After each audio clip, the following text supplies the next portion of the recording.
Hello बच्चों, कैसे हो? उम्मीद करती हूँ आप सभी अच्छे होंगे और अपनी पढ़ाई भी अच्छे से कर रहे होंगे। तो आज मैं आपके सामने एक कविता लेकर आई हूँ जिस कविता का नाम है हम दादाजी के चमचे हैं। और इस कविता के जो कवि हैं वो हैं प्रभुदयाल श्रीवास्तव।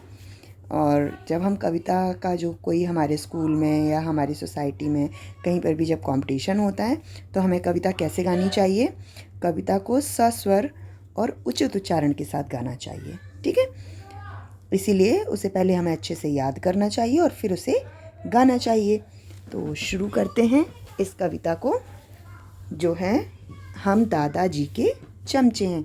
आप सभी जानते हैं कि हमारे परिवार में कितने सारे लोग होते हैं। दादाजी, दादी जी, चाचा, चाची, ताऊ जी, ताई जी, मम्मी, पापा, भैया, दीदी, बहुत सारे लोग होते हैं। पर बच्चों को, छोटे बच्चों को सबसे ज़्यादा जो प्यार करते हैं वो होते हैं दादाजी, दादी जी, नाना जी और नानी जी। तो उन्हीं दादाजी के बारे में आज एक कविता हम सुन रहे हैं। धोती है, कुर्ता है, गमछे हैं, हम दादाजी के चमचे हैं। जब छड़ी कहीं गुम जाती है वे छड़ी छड़ी चिल्लाते हैं। हम ढूंढ ढांड कर फौरन ही जा उनके हाथ थमाते हैं। वह बचपन से ही सबके हैं, हम सब छुटपन से उनके हैं। हम दादाजी के चमचे हैं। जब छड़ी कहीं गुम जाती है वे छड़ी छड़ी चिल्लाते हैं। हम ढूंढ ढांड कर फौरन ही जा उनके हाथ थमाते हैं। वह बचपन से ही सबके हैं, हम सब छुटपन से उनके हैं। हम दादाजी के चमचे हैं। एनर रखकर इधर उधर वे भूल हमेशा जाते हैं।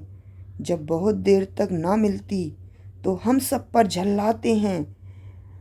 अगर हम नहीं सुन पाए तो गुस्से में हम पर बमके हैं। हम दादाजी के चमचे हैं। आदेश हमें जब वे देते हम हुक्म बजा कर लाते हैं। आदेश हमें जब वे देते हम हुक्म बजा कर लाते हैं। वे भी हमको चॉकलेट बिस्किट अक्सर दिलवाते हैं। वे भी तो हमको चॉकलेट बिस्किट अक्सर दिलवाते हैं। मस्ती में पीठ पर हमारी वे धौल जमाते जमके हैं। हम दादाजी के चमचे हैं।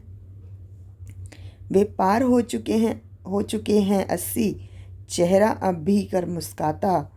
वे पार हो चुके हैं 80, चेहरा अब भी पर मुस्काता। बोली भी ऐसी है प्यारी जैसे भौरा गाना गाता।